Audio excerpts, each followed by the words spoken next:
The fighting in Sudan is a power struggle. It's a power struggle between two men.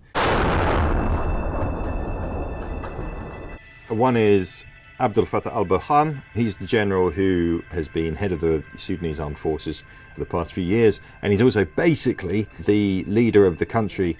He looks pretty much like a guy who's trying to ensconce himself as a dictator for life. The other guy is Mohammed Hamdan Dagalo, popularly known as Hemeti. He calls himself Hemeti, everybody calls him Hemeti. He is the leader of the Rapid Support Forces, which is a vast and extremely powerful militia group that is importantly outside the command of the regular armed forces, and that's allowed Hemeti to make himself power broker in his own right. He controls a large chunk of the economy, especially the gold trade, and he is effectively, or he was, until this fighting started, Burhan's effective deputy, the effective vice president. But it's pretty clear his end goal is to be the indisputed ruler of Sudan as well.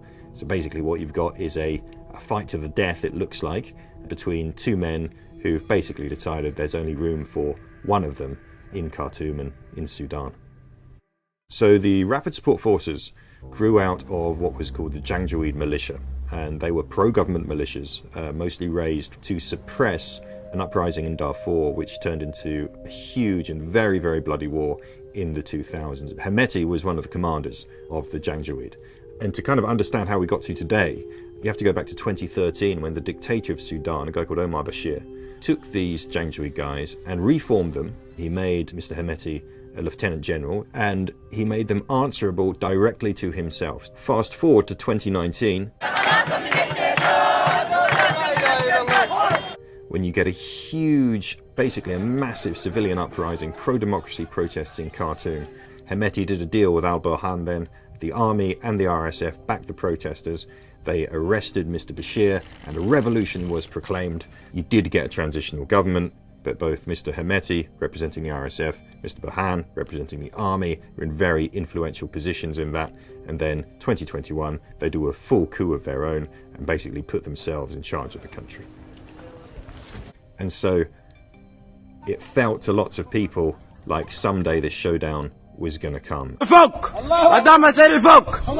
So the trigger for conflict, it's a little bit complicated. The immediate trigger was this discussion of something that diplomats call security sector reform. Basically, security sector reform is how do you get the army out of politics and how do you defang the RSF. Now, part of this is that the RSF should be folded into the regular armed forces.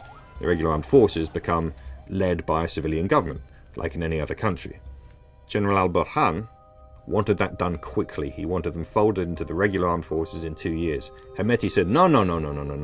It's a very big job, 10-year timetable. And as this dispute escalated, you began to see troops being moved around Khartoum. The army blamed the RSF for massing troops near an airbase near Khartoum. And then, bang, overnight on Friday, Saturday morning, the fighting began. Having conversations with people in Khartoum over the phone, there's no way to downplay the horror of what is happening. The reports are consistent as well. If you go out in the streets, you're quite likely to get shot. No one seems to care whether they're shooting at a civilian. The Rapid Support Forces in particular have begun taking over buildings, guys coming into houses, pointing machine guns at them, at the owners, the occupiers, the caretakers. A lot of reports actually of rape and sexual violence. So sheer lawlessness in the streets of Khartoum. And then you've got a huge amount of international diplomacy going on. You've got different states competing for influence in Sudan. And of course, that's true. It's rich. It's got a lot of resources. It's in a really important part of Africa. So Sudan is a great prize. Some people have talked a lot about Russia and Wagner. Hemeti's RSF have done business with Wagner. He is known to have become wealthy from gold mining.